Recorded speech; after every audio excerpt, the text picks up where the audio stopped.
Hello students, you are welcome at my channel LST life sciences tutorial. मैं हूं RK Singh और आज मैं डिस्कस करने जा रहा हूं reactants, products, ways of writing chemical equations and how to make chemical equations more informative. इसके साथ ही हम लोग जानेंगे कि बैलेंस्ड केमिकल इक्वेशंस क्या होते हैं, केमिकल इक्वेशन को हम किस लॉ के अकॉर्डिंग बैलेंस करते हैं और केमिकल इक्वेशंस को बैलेंस करने के कितने तरीके हैं। वैसे तो बहुत सारे तरीके हैं, जिसमें से 3 तरीके मेजर हैं। हीट एंड ट्रायल मेथड है, उसके बाद चेंज इन ऑक्सीडेशन मेथड है, हाफ रिएक्शन मेथड या आयन इलेक्ट्रॉन मेथड। क्लास 10 के लेवल पे हमें पढ़ना है हीट एंड ट्रायल मेथड, और बाकी जो 2 मेथड्स हैं इसके बारे में हम जानेंगे क्लास 11th में। तो चलिए आज वीडियो को शुरू करते हैं। सबसे पहले हम लोग जानेंगे रिएक्टेंट्स। रिएक्टेंट्स क्या होते हैं? तो किसी भी केमिकल रिएक्शन में भाग लेने वाले सब्सटेंसेस को हम क्या कहते हैं? रिएक्टेंट्स। वैसे सब्सटेंस जिसमें केमिकल चेंज होता है। Those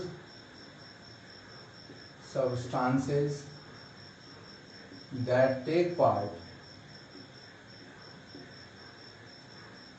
in a chemical reaction and undergo chemical change are called reactants। जबकि प्रोडक्ट्स क्या होते हैं भाई? प्रोडक्ट्स those substances, those, और आप ऐसे भी लिख सकते हैं new substances, new substances that form after a chemical reaction are called products। ये जो रिएक्टेंट्स होते हैं they are written on the left hand side of chemical equation and they are written on the right hand side of a chemical equation। इसके बाद हम जानेंगे ways of writing a chemical equation। तो chemical equation को हम किस तरह से लिखते हैं? तो ये देखिए, से कि आपने हाइड्रोजन को ऑक्सीजन के साथ रिएक्ट कराया तो इससे बन गया वाटर। तो ये है 2, ये भी है 2, ये दोनों जो हैं यहाँ रिएक्टेंट्स हैं और ये क्या हैं? प्रोडक्ट्स हैं। तो रिएक्टेंट को किधर लिखते हैं? लेफ्ट हैंड साइड पे। प्रोडक्ट को कहाँ लिखते हैं? राइट हैंड साइड में। और रिएक्टेंट और प्रोडक्ट के बीच क्या होता है? एक एरो। एरो का जो हेड है यह प्रोडक्ट की ओर होता है और यह जो है डायरेक्शन ऑफ केमिकल रिएक्शन को भी रिप्रेजेंट करता है। यदि रिएक्टेंट 2 या 2 से ज्यादा हैं तो उनके बीच में प्लस साइन होगा। उसी तरह से प्रोडक्ट्स भी यदि 2 या 2 से ज्यादा हैं तो उनके बीच में प्लस साइन होता है। तो अब हम देखेंगे ways of writing a chemical equation. सबसे पहली बात, reactants are written on the left hand side. Products are written on the right hand side. इसको आप पहले नोट कर लीजिए।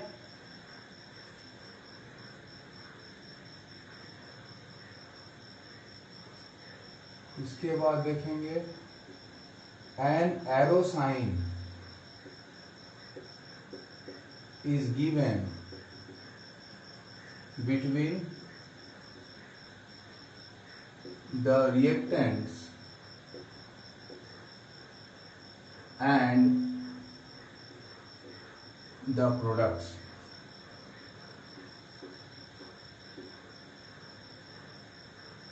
The arrowhead points towards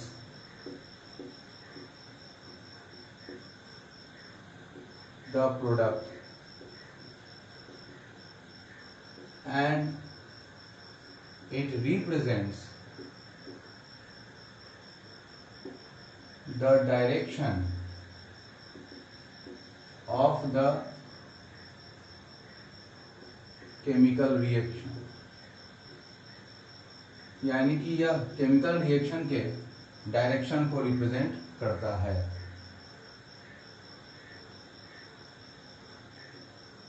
between the reactants plus sign is given, likewise between the products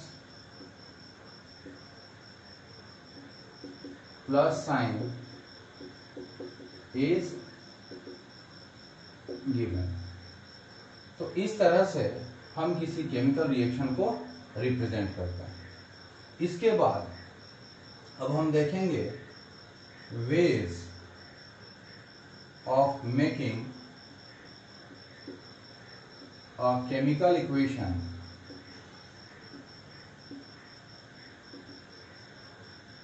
more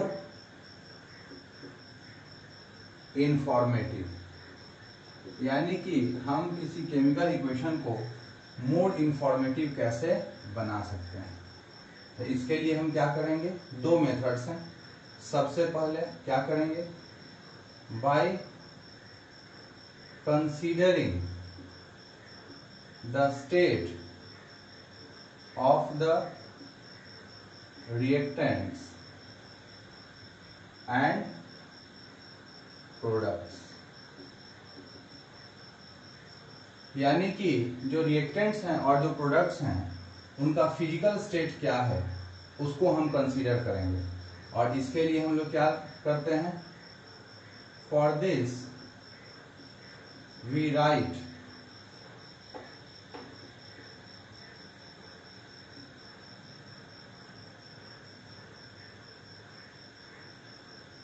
G और an arrow towards up, G और arrow upward L,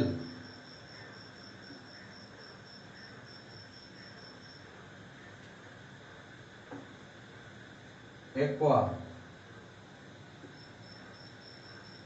और PPT या फिर arrow down. For gases, liquids,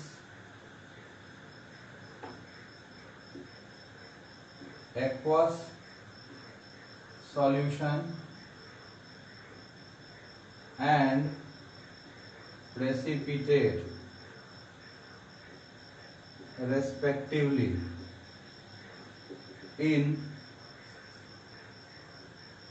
small brackets beside the symbol of the element। यह एक तरीका हुआ कि हम केमिकल इक्वेशन को मोर इंफॉर्मेटिव कैसे बनाते हैं। तो क्या करते हैं, जो रिएक्टेंट्स और जो प्रोडक्ट्स हैं उनके फिजिकल स्टेट को कंसीडर करते हैं। जैसे यदि रिएक्टेंट या प्रोडक्ट गैस है तो उसके लिए हम लोग G लिखेंगे, या फिर एरो अपवर्ड। लिक्विड के लिए L, एक्वस के लिए AQ और प्रेसिपिटेट के लिए या तो PPT या फिर एरो, डाउनवर्ड एरो को लिखते हैं। ठीक है, और ये जो सिंबल्स हैं तो यह एलिमेंट का जो सिंबल है उसके बगल में स्मॉल ब्रैकेट में लिखा जाता है। तो इसको पहले आप नोट कर लीजिए। अब जो दूसरा तरीका है उसमें क्या करेंगे भाई, by considering the reaction conditions, reaction conditions such as temperature, pressure, catalyst, etc. are considered by writing on or below the arrow between the reactants and the products।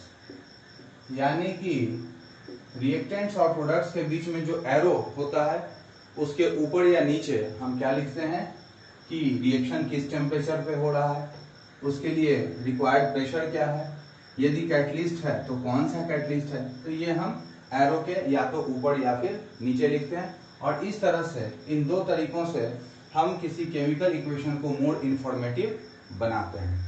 इसके बाद हम लोग जानेंगे कि बैलेंस्ड केमिकल इक्वेशन क्या होता है। Balanced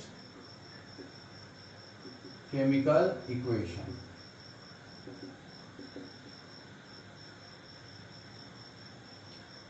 जरा ध्यान दीजिए कि ये यदि है H2 प्लस O2 और ये हो गया आपको H2O, तो यहां पर ये दोनों रिएक्टेंट्स हैं और ये क्या है, प्रोडक्ट है।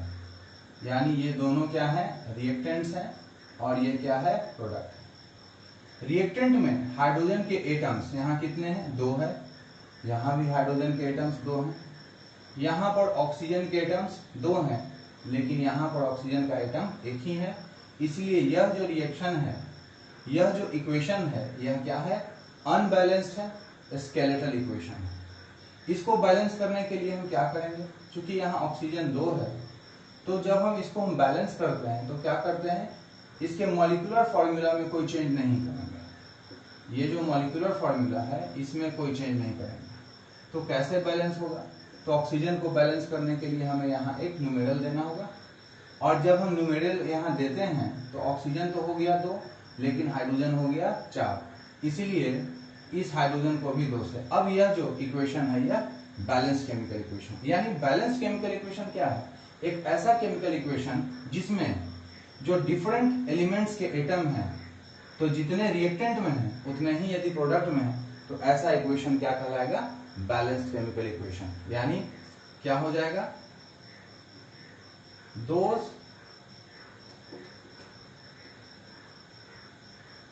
Chemical equations in which the number of atoms of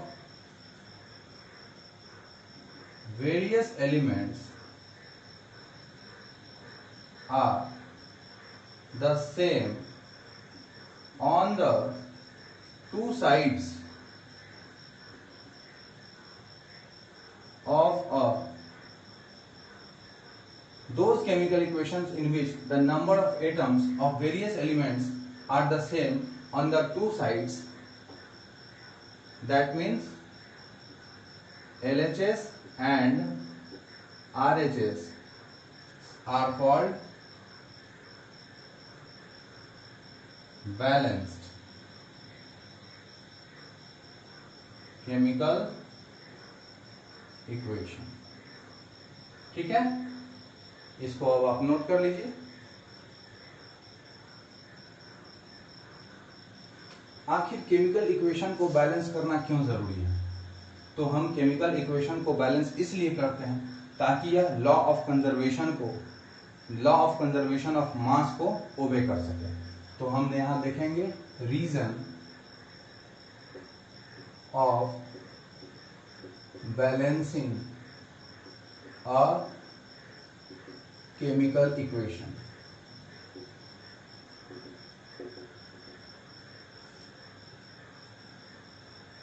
Chemical equations are balanced to obey the law of conservation of mass. It was given by Lavoisier.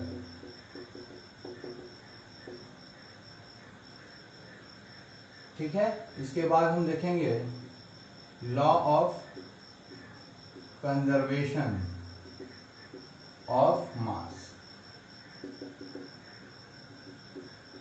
According to this law,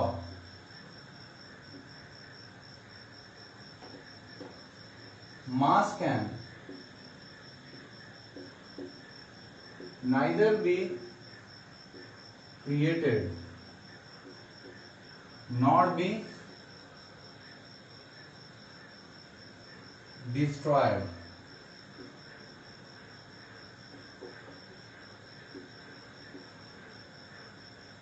during an ordinary chemical reaction। ठीक है, यानी कि law of conservation of मास जो कि किसने दिया था? एंटोनी लॉरिएंट लेवॉइजियर ने। यह लॉ कहता है कि किसी भी ऑर्डिनरी केमिकल रिएक्शन में मास न तो वह उसका निर्माण किया जा सकता है और न ही उसका विनाश, यानी कि ये कंजर्व रहता है। मास जो है वो क्या रहता है? कंजर्व रहता है। इसका अर्थ है, in other words,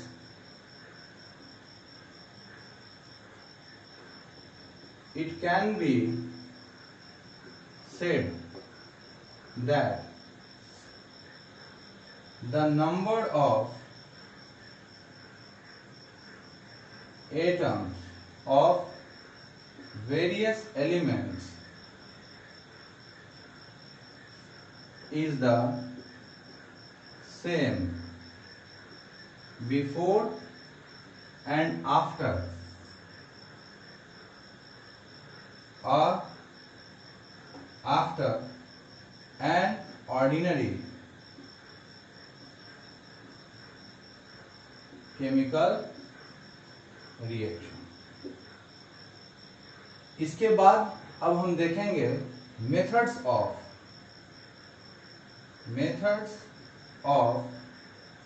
balancing chemical equations, यानी केमिकल इक्वेशंस को बैलेंस करने के कितने मेथड्स हैं। हम लोग को जो मेथड जानना है वह मेथड क्या है? Heat and trial method. इसके अलावा जो दूसरा मेथड है वह है change in oxidation number method, और जो थर्ड है, थर्ड को हम लोग देखेंगे आगे, तब तक आप इसको नोट कर लीजिए।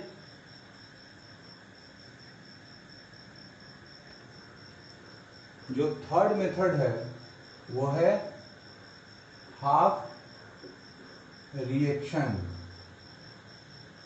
मेथड, या इसी को हम लोग कहते हैं ion electron method.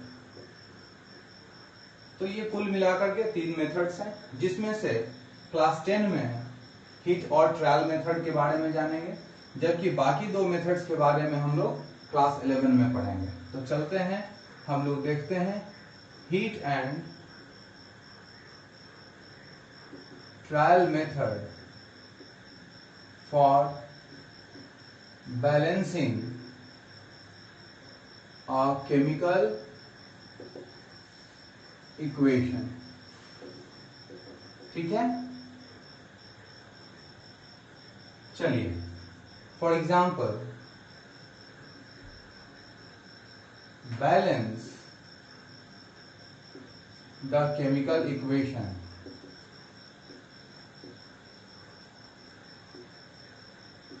Fe reacts with water, it gives Fe2O3 and H2। इसको, इस इक्वेशन को हमें बैलेंस करना है। ठीक है, तो इसके लिए हम क्या करेंगे, एक कॉलम बनाएंगे और यहां पर एक तरफ लिखेंगे एलिमेंट और रेडिकल, एलिमेंट या फिर रेडिकल। दूसरे तरफ यहां लिखेंगे number of atoms in reactants, और थर्ड पार्ट में लिखेंगे number of atoms in products. ठीक है, अब देखिए ये रिएक्टेंट्स हैं, ये प्रोडक्ट्स हैं। रिएक्टेंट्स में एलिमेंट्स कौन कौन है, Fe है, हाइड्रोजन है और ऑक्सीजन है। अब नंबर ऑफ एटम्स देखिए रिएक्टेंट्स में, आयरन का कितना है 1, हाइड्रोजन कितना है 2, ऑक्सीजन कितना है 1। प्रोडक्ट में देखिए आयरन कितना है, सॉरी ये था Fe3O4, तो ये कितना है 3, ये कितना है 2, ये कितना है 4। यहां हम देख रहे हैं कि दोनों तरफ यानी लेफ्ट हैंड साइड में और राइट हैंड साइड में हाइड्रोजन जो है वो ऑलरेडी बैलेंस्ड है, लेकिन आयरन और ऑक्सीजन जो है बैलेंस नहीं है। तो इसको हम बैलेंस करेंगे, और बैलेंस करने के लिए क्या करना होगा, ये यदि 3 है तो इसको 3 से मल्टीप्लाई करना होगा, ये यदि 4 है तो इसको भी 4 से मल्टीप्लाई करना होगा। यानी कि रिएक्टेंट साइड में जो आयरन होगा उसको 3 से मल्टीप्लाई करेंगे, और रिएक्टेंट साइड में जहां भी ऑक्सीजन होगा उसको हम 4 से मल्टीप्लाई करेंगे। ठीक है, तो ये देखिए यहां पर यदि हम इसको 3 से मल्टीप्लाई करें और ऑक्सीजन जो है किसके साथ है, वाटर के साथ, तो चूंकि बैलेंस करते समय हम मॉलिक्यूलर फॉर्मूला में कोई चेंज नहीं कर सकते हैं, तो इसको हमने बॉक्स में बंद कर दिया और अब इसके आगे 4 देंगे। जब हमने ऑक्सीजन को 4 से मल्टीप्लाई किया तो हम देख रहे हैं कि हाइड्रोजन जो है खुद ब खुद 4 से मल्टीप्लाई हुआ, यानी कि यहाँ पर हाइड्रोजन 4 से होगा, तो इधर प्रोडक्ट साइड में भी हाइड्रोजन को 4 से मल्टीप्लाई करना पड़ेगा, और इस तरह से आपको क्या मिल जाएगा, एक बैलेंस केमिकल इक्वेशन। यानी कि आप इस बैलेंस केमिकल इक्वेशन को कैसे लिखेंगे, तो यहां पर आप लिख सकते हैं कि बैलेंस्ड केमिकल इक्वेशन इज, क्या होगा,